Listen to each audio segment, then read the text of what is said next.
Bien le bonjour à vous. Regardez ce qu'on a de beau. Un Bitcoin qui nous atteint les 60 000. Alors là, c'est bien parti pour un nouveau plus haut, on dirait. Et bah, ça tombe très bien que le Bitcoin reprenne de la force parce qu'on en avait vraiment besoin. Regardons nos indicateurs. Toujours en territoire haussier. Vous le savez, si on va en unité de temps journalière, on aperçoit que la journée d'hier s'est terminée sous une forme de doji, mais c'était une feinte, effectivement. Après la journée précédente qu'on a eue qui était haussière, on a poursuivi et même on poursuit actuellement aujourd'hui avec une journée extrêmement positive. La journée n'a même pas encore commencé à proprement parler que nous sommes déjà sur les niveaux de 60 000. Donc on s'apprête à atteindre les plus hauts. Le but, ça serait qu'on le fasse cette journée, hein, ce week-end, ça serait bien. Faut pas oublier que la dernière fois que le Bitcoin a fait un plus haut, c'était également durant le week-end également. Donc, il faut noter ce genre de caractéristiques. Donc, peut-être que ça semble bon. Pour aujourd'hui, allons nous intéresser également à l'unité de temps 4 heures parce qu'il y a pas mal à dire aussi. Regardez, le fait qu'on casse en fait le nuage Ishimoku, ça a été aussi un signal assez parlant, assez fort, qui nous conforte en fait fortement dans cet état de hausse qu'on voit actuellement.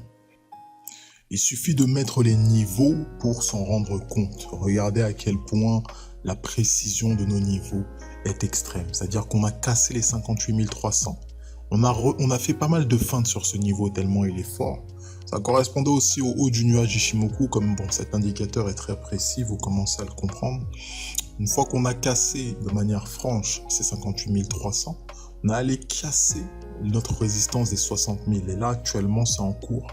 Donc, c'est, ma foi, très intéressant, surtout si on arrive à clôturer, en fait, ces 4 heures au-dessus des 60 000. Et bah, ça va être la voie libre, hein. La voie libre pour aller, voilà, comme vous le voyez, chercher nos plus hauts qu'on a fait.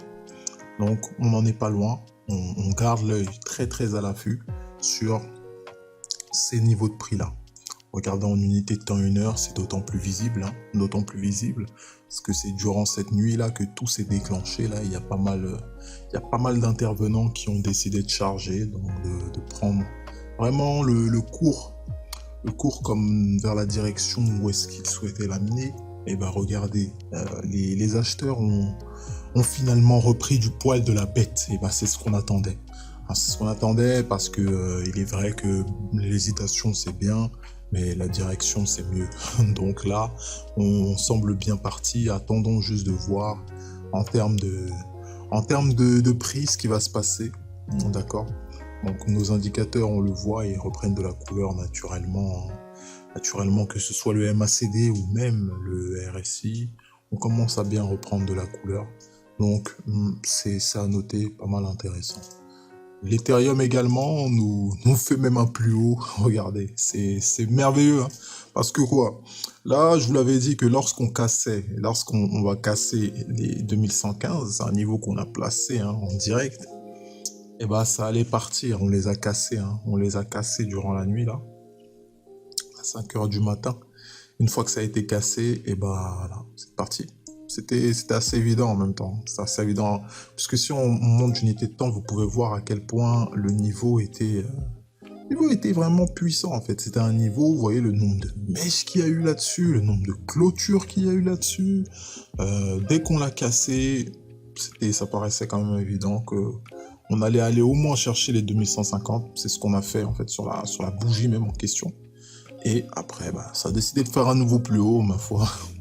Regardez, c'est pas pour nous déplaire, hein. Là, actuellement, on est full bullish, et ça se matérialise concrètement. C'est-à-dire que là, c'est plus les graphiques, là, c'est vraiment le cours qui nous le montre, le cours qui nous le confirme et les intervenants qui l'assurent. Donc, si on s'attarde également sur nos indicateurs, regardez-les. MACD aussi. Pour ce qui est aussi du RSI, là on est au niveau de 59, c'est pas mal, hein, toujours au-dessus de 50. Donc que des confirmations sur confirmation, alignement des planètes. Moi, la seule chose qu'on peut dire, c'est let's go, hein. Allez-y. Qui nous le pousse le plus haut possible, hein, les acheteurs. C'est actuellement, bon nombre d'entre nous ont déjà des positions. sont déjà positionnés bien plus bas, donc actuellement, la seule chose qu'on souhaite voir, c'est atteindre les plus hauts auxquels on est destiné. Comme vous le savez, hein, les plus hauts qu'on attendrait se situeraient dans un premier temps au niveau de 2500.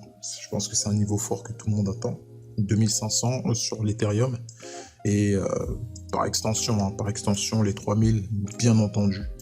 Vous l'avez vu que là, depuis qu'on a confirmé ce W, ce qu'on appelle même un double bottom, et ben là, il y a eu tout un enchaînement, une confirmation. Et pour vous dire même ce qu'on a fait là, ça devient même bien plus clair maintenant. Ce qu'on a fait, c'est un pullback tout simplement. On peut tout simplement placer hein, en termes d'exemple, histoire que vous pouvez bien voir de quoi il s'agit. Vous avez votre ligne de coup ici là. La ligne de coup du double bottom, on a eu une cassure et ce qu'on a fait, c'est un retest ici. En général, c'est un signal très très puissant et c'est également c'est ce qui s'est passé, c'est ce qui est en train de se matérialiser. Donc, ma foi, actuellement, le graphique est très propre sur l'Ethereum, c'est très réconfortant. Pour ce qui est de l'unité de temps hebdomadaire, comme vous le voyez, on s'apprête à faire une très belle semaine, clôturée en positif. C'est-à-dire c'est encore des confirmations sur confirmations. Donc, pour ce qui est de l'Ethereum, comme pour le Bitcoin, ça commence à sentir de plus en plus bon. Donc, une reprise s'était fait attendre, une hésitation, mais maintenant on a des confirmations. Continuez à gérer votre portefeuille de la meilleure manière. Continuez. Surtout restez à l'affût. Restez aussi terre à terre. Écoutez le prix. Mettez vos niveaux de sortie si vous en avez. Si vous holdez, continuez à holder. Il n'y a pas de souci à ce niveau-là. Comme d'habitude, de meilleurs trades, on vous le souhaite. Et n'oubliez pas, on se donne rendez-vous. À la prochaine. Bye bye.